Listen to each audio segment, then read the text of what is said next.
de acordo com a letra D do inciso 1 do artigo 46 da Lei nº 9.610, de 19 de fevereiro de 1998.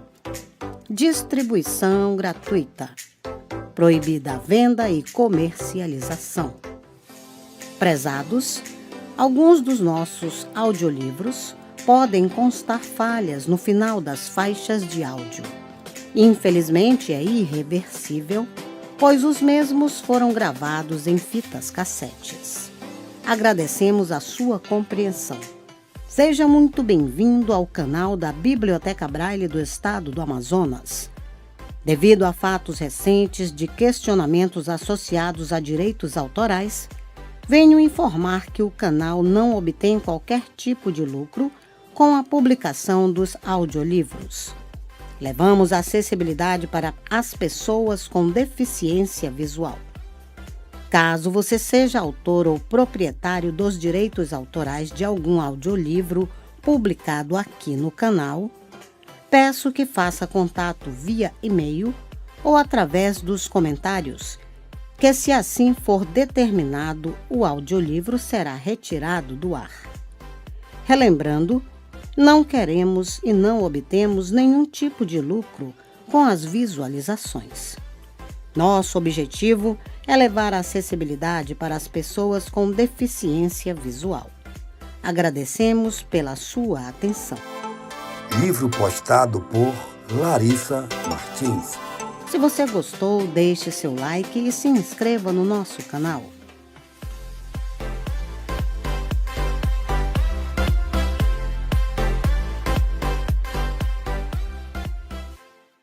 É uma gravação da Fitoteca Kate Hyman, da Shalom, Liga Israelita do Brasil. Dedicada ao deficiente visual, não pode ser utilizada para fins comerciais. Leitura do livro Esconderijos do Tempo, de Mário Quintana, da editora Globo. Locução de Carlos Alberto Orozco. Os poemas. Os poemas são pássaros que chegam, não se sabe de onde, e pousam no livro que lês. Quando fechas o livro, eles alçam voo como de um alçapão. Eles não têm pouso nem porto, alimentam-se um instante em cada par de mãos e partem. E olhas, então, essas tuas mãos vazias, no maravilhoso espanto de saberes que o alimento deles já estava em ti. O silêncio. Há um grande silêncio que está sempre à escuta, e a gente se põe a dizer inquietamente qualquer coisa, seja o que for, desde a corriqueira dúvida sobre se chove ou não chove hoje, até a dúvida metafísica Hamleto. E por todo sempre, enquanto a gente fala, o silêncio escuta e cala. A canção do mar. Esse embalo das ondas do mar, não é um embalo para teninar. O mar é embalado pelos afogados. O canto do vento no mar, não é um canto para teninar. São eles que tentam falar. Tiveram um nome, tiveram um corpo, agora são vozes do fundo do mar. Um dia viremos vestidos de algas. Os olhos mais verdes que as ongas amadas. Um dia viremos com barcos e remos.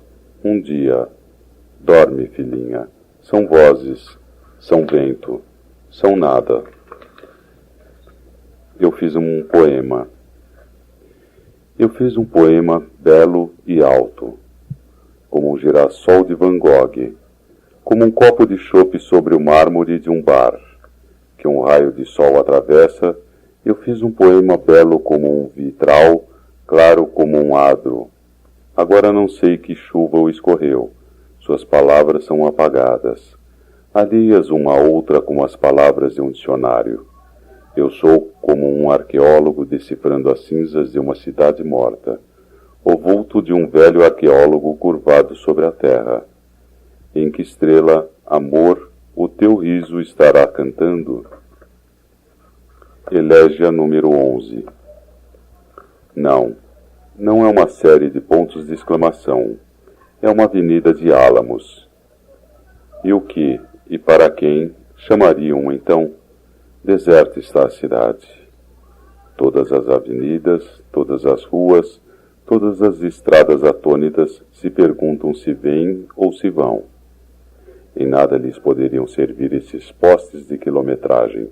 Estão apenas desenhados, como num mapa. Ah, se houvesse uns passos, ainda que fossem solitários, se houvesse alguém andando sozinho, e bastava. São os passos. São os passos que fazem os caminhos. Deserta está a cidade. Se houvesse alguém andando sozinho, para ele se acenderiam então, como um olhar, todas as cores. Porque a cidade está cega, também. O que não é visto por ninguém, não se sabe a cor e o aspecto que tem. A cidade está cega e parada como a descor de um morto, porque tudo aquilo que jamais é visto não existe. Poema em 3 movimentos. 1. Nossos gestos eram simples e transcendentais. Não dissemos nada, nada demais, mas a tarde ficou transfigurada, como se Deus houvesse mudado, imperceptivelmente, um invisível cenário. 2. Eu te amo tanto que sou capaz de nos atirarmos os dois na cratera do Fujiyama. Mas, aqui, o amor é um barato romance pornô esquecido em cima da cama. Depois que cada um partiu, sem sayonara nem nada, por uma porta diferente. 3. Em que mundo, em que outro mundo vim parar, que nada reconheço? Agora, a tua voz nas minhas veias corre, o teu olhar imensamente verde ilumina o meu quarto. O límpido cristal. Que límpido o cristal de abril! Um grito não vai como os da noite, para os extras mundos. Todas as vozes, todas as palavras ditas, cigarras presas dentro do globo azul, vão em redor do mundo e a ninguém é preciso entender o que elas dizem. Basta aquele bordoneio profundo, que vibra como o peito de cada um. Palavras felizes de se encontrarem uma com a outra nas solidões do mundo. Dança.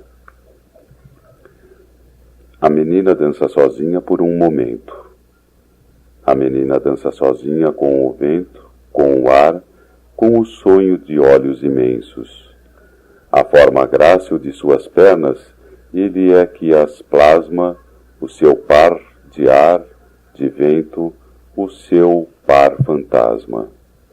Menina de olhos imensos, tu, agora, paras, mas a mão ainda erguida, segura ainda no ar o haste invisível deste poema. Noturno citadino. Um cartaz luminoso ri no ar. Ó noite, ó minha nega toda acesa, de letreiros.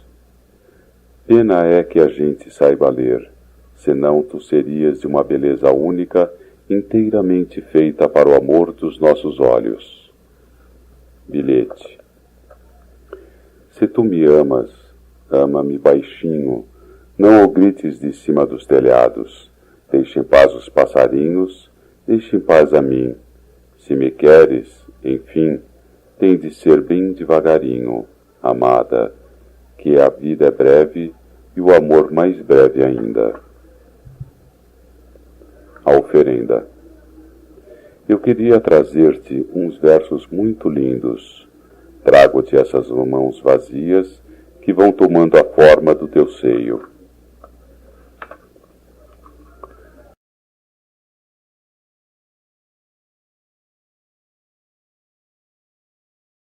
Faixa 2.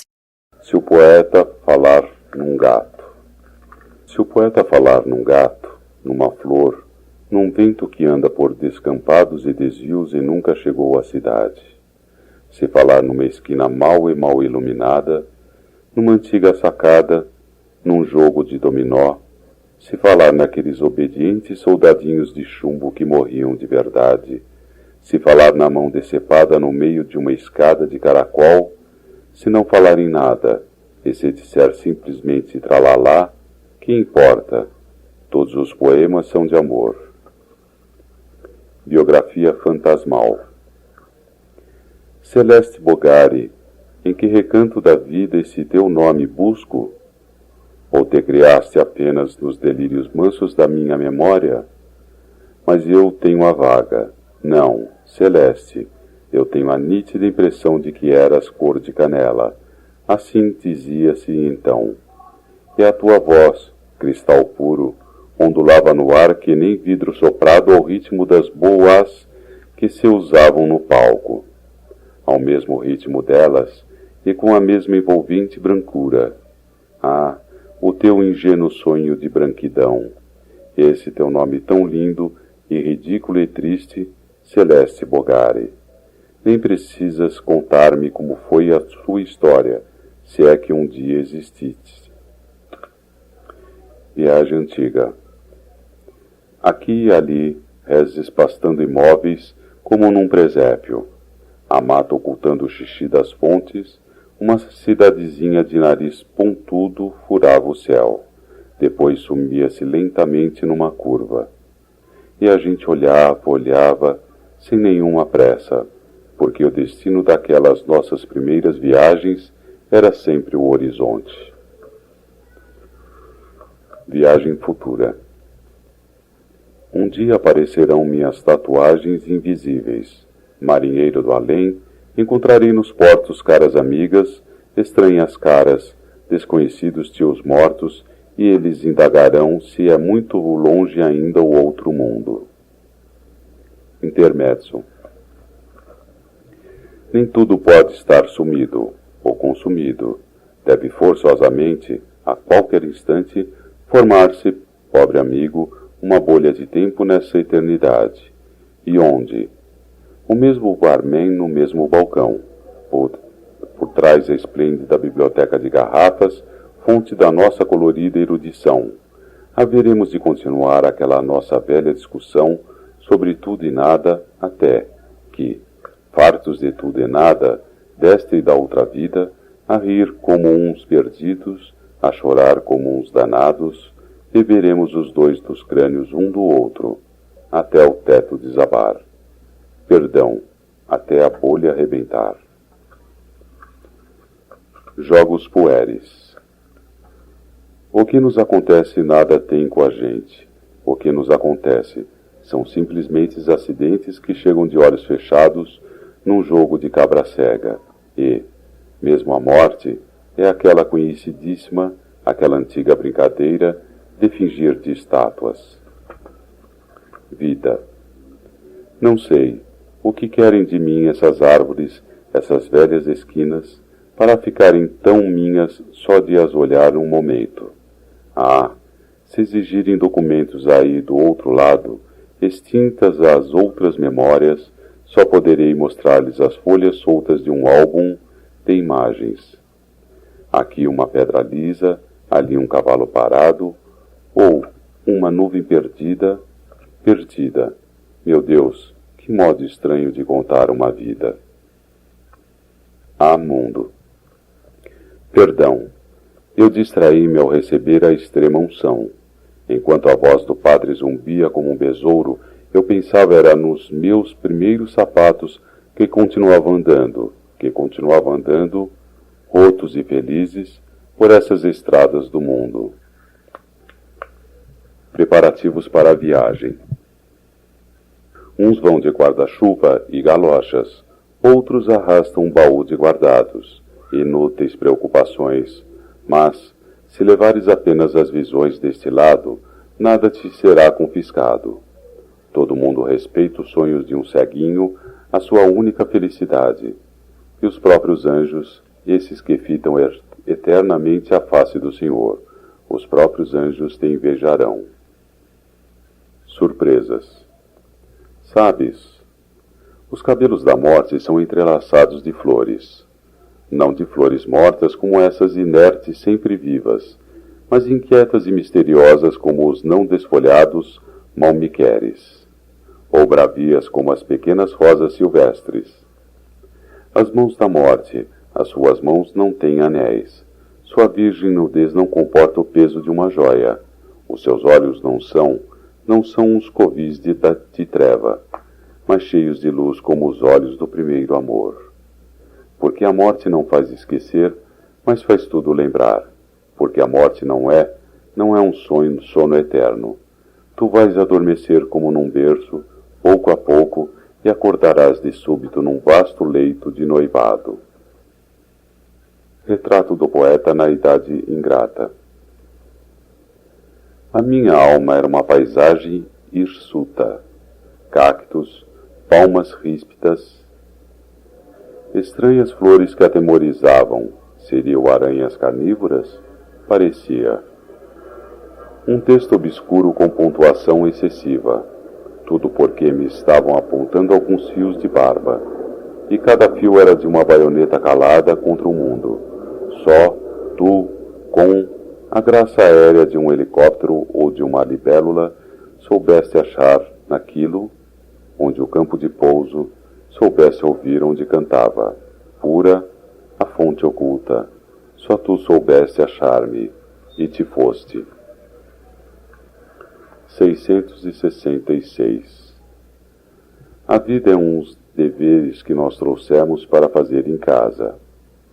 Quando se vê, já são 6 horas. Há tempo. Quando se vê, já é sexta-feira. Quando se vê, passaram 60 anos. Agora, é tarde demais para ser reprovado. E se me dessem, um dia, uma outra oportunidade, eu nem olhava o relógio. Seguia sempre em frente. Iria jogando pelo caminho a casca dourada e inútil das horas.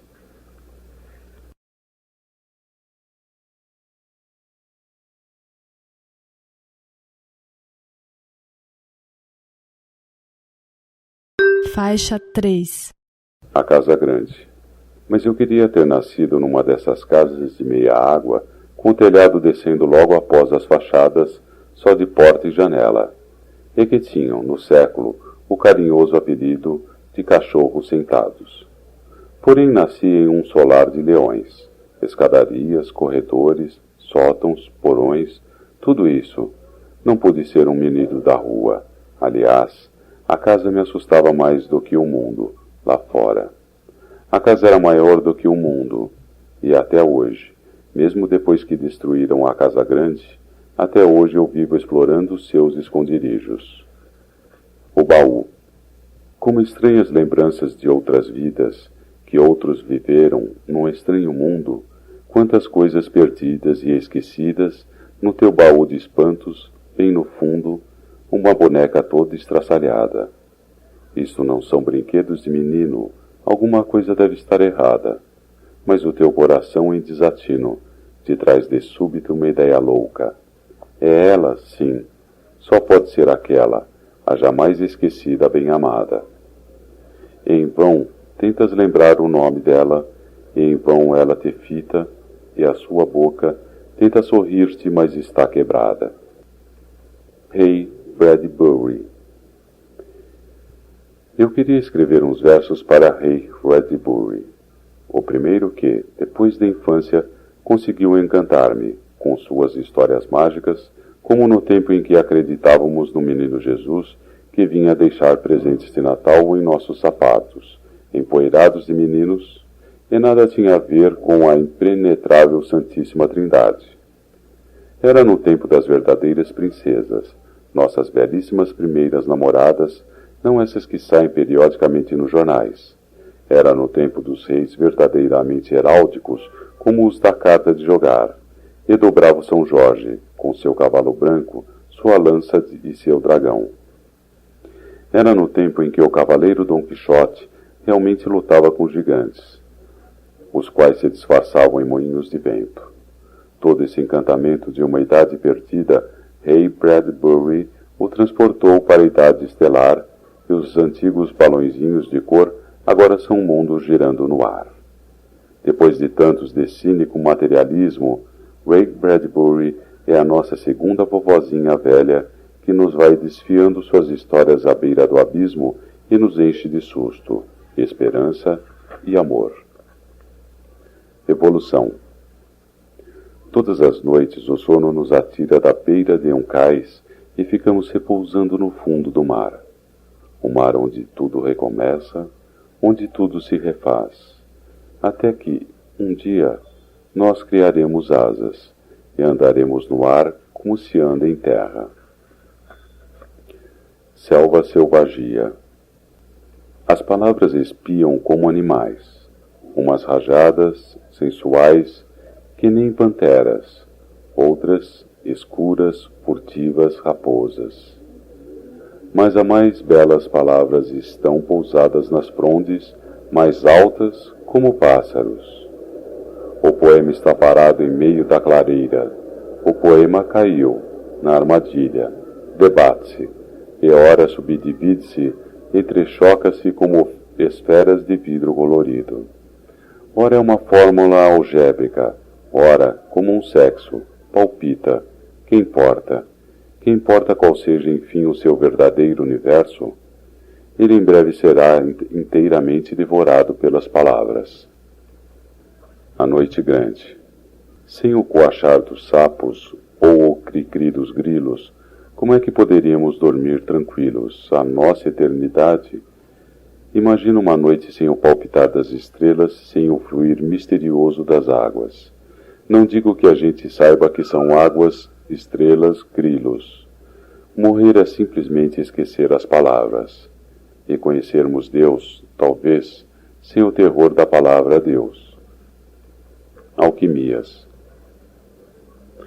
Naquela mistura fumegante e colorida, que a pá não para de agitar, vê-se o infinito olhar de um moribundo, o primeiro olhar de teu primeiro amor, um trem a passar numa gare deserta, uma estrela remota, um pincenês perdido, o sexo do outro sexo, a mágica de um santo carregando sua própria cabeça e de tudo, finalmente, evola-se o poema daquele dia, que fala em coisa muito diferente. O poema interrompido. A lâmpada abre um círculo mágico sobre o papel onde escrevo. Sinto o ruído como se alguém houvesse arremessado uma pequenina pedra contra a vidraça, ou talvez seja uma asa perdida na noite. Espreguiço-me, levanto-me e, cautelosamente, escancaro a janela. Oh, como poderia ser alguém chamando-me? Como poderia ser um pássaro? Na frente do quarto, acima do quarto, por baixo do quarto, só havia a solidão estrelada. Quem faz um poema não se espanta de nada. Volto ao abrigo da lâmpada e recomeço a discussão com aquele adjetivo que teima em não expressar tudo o que pretendo dele. As cidades pequenas. As moças das cidades pequenas, com seu sorriso e o estampado claro de seus vestidos, são a própria vida. Elas é que alvorotam a praça. Por elas é que os sinos festivamente batem aos domingos. Por elas, e não para a missa. Mas Deus não se importa. Afinal, só nessas cidadezinhas humildes é que ainda o chamam de Deus Nosso Senhor. Noturno. O gato, que mora no mundo para sempre perdido do cinema silencioso, atravessa o país do tapete, onde se abrem flores falsamente tropicais. Ao pé da escada, por força do hábito, a vozinha morta começa a tricotar mais um pullover. Por trás de suas barbas, no retrato da parede, o olhar da avó indaga: para quê? De repente, na copa, o refrigerador compõe ruidosamente a garganta, enquanto estremecem de medo os frágeis habitantes do porta-cristais. Meu Deus, ele agora vai fazer um discurso. Crônica. Tia Rosaura tirava a dentadura para comer. Por isso ela tinha o sorriso postiço mais sincero da minha rua. Dona Maruca fazia uns biscoitinhos minúsculos, estalantes e secos chamados mentirinhas. Eduviges era pálida e lia romances lacrimosos de Pérez Vespucci. Tanto suspirou em cima deles que acabou fugindo com um caixeiro viajante. O tempo se desenrolava como um rio por entre as casas de porta e janela. Pequenas vidas, pequenos sonhos. À noite imensa as estrelas eram como girândolas, brancas que houvessem parado. Sentados à porta, 2 santos, 2 mágicos, 2 sábios.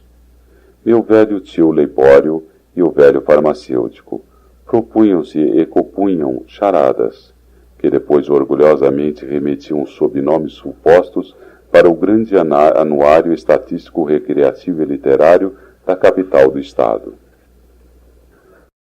Faixa 4. Solau à moda antiga.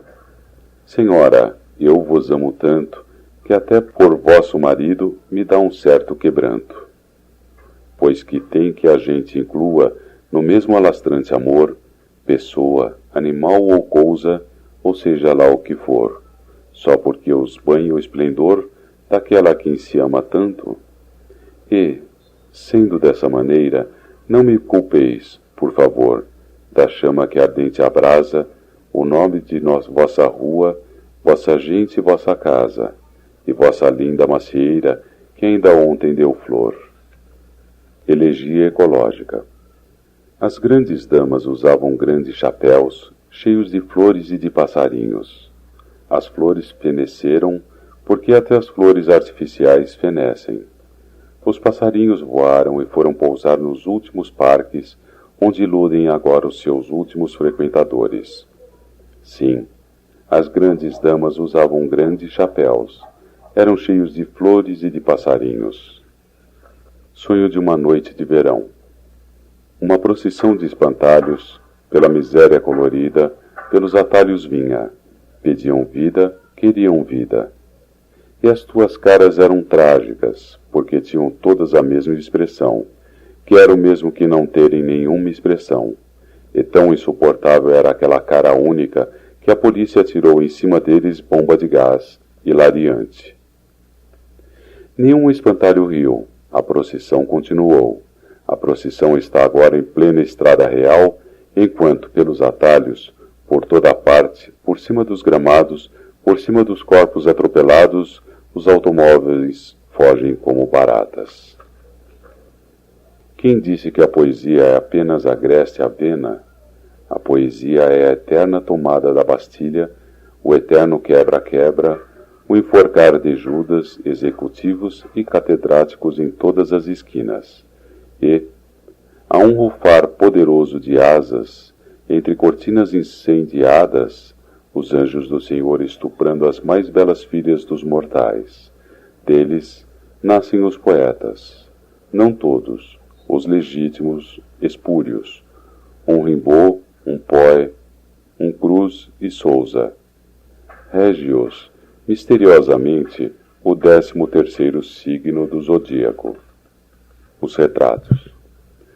Os antigos retratos de parede não conseguem ficar longo tempo abstratos. Às vezes os seus olhos te fixam, obstinados, porque eles nunca se desumanizam de todo. Jamais te voltes para trás de repente. Não, não olhes agora. O remédio é cantares antigas loucas e sem fim e sem sentido. Dessas que a gente inventava para enganar a solidão dos caminhos sem lua. Morcego. Um morcego enormíssimo escureceu metade da cidade, uma nuvem negra imóvel. Tivemos de as procurar às pressas e ir acendendo as velas com mãos trêmulas como se as erguêssemos diante de oratórios. E diante delas as nossas tataravós ajoelhavam-se penosamente, babando miséries. Súbito, restabeleceu-se a eletricidade, desmoralizando a anemia das velas. Das tataravós, nem sombra. Elas agora devem estar rezando em qualquer um desses mundos por aí, diante de algum outro falso fim do mundo. A lua de Babilônia. Numa esquina do labirinto, às vezes, avista-se a lua. Não. Como é possível uma lua subterrânea? mas cada um diz baixinho: Deus te abençoe. Visão. Poema marciniano número 2. Nós, os marcinianos, não sabemos nada de nada, por isso descobrimos coisas que, de tão visíveis, vocês poderiam até sentar em cima delas. Não brinco, não minto. Um dia, um de nós, Van Gogh, pintou uma cadeira vulgar. Uma dessas cadeiras de palha trançada. Mas, quando a viram na tela, foi aquela espantação. Uma cadeira, exclamaram. Uma cadeira? Não, a cadeira. Tudo é singular. Até as autoridades sabem disso. Senão, me explica por que iriam fazer tanta questão das duas impressões digitais? Encontro. Era uma dessas mulheres que não se usam mais. Vestes de trevas e vidrilhos, cabeleira trágica, olheiras suspeitas, o grito horizontal da boca. Surgiu da noite, sumiu pela última porta do poema. O poeta é belo. O poeta é belo como o Taj Mahal, feito de rende, mármore e serenidade. O poeta é belo como o imprevisto perfil de uma árvore ao primeiro relâmpago da tempestade. O poeta é belo porque os seus farrapos são do tecido da eternidade. O poeta canta a si mesmo. O poeta canta a si mesmo porque nele é que os olhos das amadas têm esse brilho a um tempo inocente e perverso. O poeta canta a si mesmo porque num seu único verso pende, lúcida, amarga, uma gota fugida e esse mar incessante do tempo. Porque o seu coração é uma porta batendo a todos os ventos do universo. Porque além de si mesmo ele não sabe nada, ou que Deus por nascer está tentando agora ansiosamente respirar, nesse seu pobre ritmo disperso. O poeta canta a si mesmo porque de si mesmo é diverso. Faixa 5. A canção da vida. A vida é louca. A vida é uma sarabanda. É um corrupio. A vida múltipla dá-se as mãos como um bando de raparigas em flor. E está cantando em torno de ti. Como eu sou bela, amor. Entre em mim como em uma tela de Renoir. Enquanto é primavera, enquanto o mundo não poluir o azul do ar. Não vás ficar, não vás ficar. Aí, como um salso chorando na beira do rio. Como a vida é bela, como a vida é louca. Sobou os rios que vão. Olha, eu talvez seja esse cadáver desconhecido que avistam sob uma ponte com relativo interesse. Nem sei mais se me matei, se morri por distraído, se me atiraram do cais. O mistério é mais profundo, muito mais. Vida, sonho de um segundo, isso é vulgar, mas atroz, e tenho pena de mim, como a que eu tenho de vós. E sigo, todo florido, destes nossos velhos sonhos imortais. Ó mistério tão sem fim! Eu sigo, todo florido, cadáver desconhecido, vogando lento à deriva nos rios todo do mundo. Inscrição para uma lareira. A vida é um incêndio. Nela dançamos salamandras mágicas. Que importa restar em cinza se a chama foi bela e alta? Em meio aos touros que desabam, cantemos a canção das chamas. Cantemos a canção da vida na própria luz consumida. Lili. Teu riso de vidro desce as escadas às cambalhotas. E nem se quebra, Lili, meu fantasminha predileto. Não que tenhas morrido. Quem entra num poema não morre nunca, e tu entraste em muitos. Muita gente até me pergunta quem és, de tão querida. És talvez a minha irmã mais velha, nos tempos em que eu nem havia nascido. És a Gabriela, a Liane, a Angelina, sei lá. És a Bruna em pequenina, que eu desejaria acabar de criar. Talvez sejas apenas a minha infância. E que importa, enfim, se não existes? Tu vives tanto, Lili. E obrigado, menina, pelos nossos encontros, por esse carinho de filha que eu não tive. as mãos de meu pai. As tuas mãos têm grossas veias como cordas azuis, sobre um fundo de manchas já da cor da terra, como são belas as tuas mãos. Pelo quanto lhe daram, acariciaram ou oprimiram da nobre cólera dos justos. Porque há nas tuas mãos, meu velho pai, essa beleza que se chama simplesmente vida. E, ao entardecer, quando elas repousam nos braços da tua cadeira predileta, uma luz parece vir de dentro delas. Virá dessa chama que pouco a pouco, longamente, vieste alimentando na terrível solidão do mundo, como quem junta uns gravetos e tenta acendê-los contra o vento. Ah, como os fizeste arder, fulgir, com o milagre das tuas mãos. E é, ainda, a vida que transfigura as tuas mãos nodosas, essa chama de vida que transcende a própria vida e que os anjos, um dia, chamarão de alma. Terminamos assim a leitura do livro Esconderijos do Tempo, de Mário Quintana, editora Globo. Locução de Carlos Alberto Orozco. Esta foi mais uma gravação da Fitoteca Kate Hyman, da Shalom, Liga Israelita do Brasil.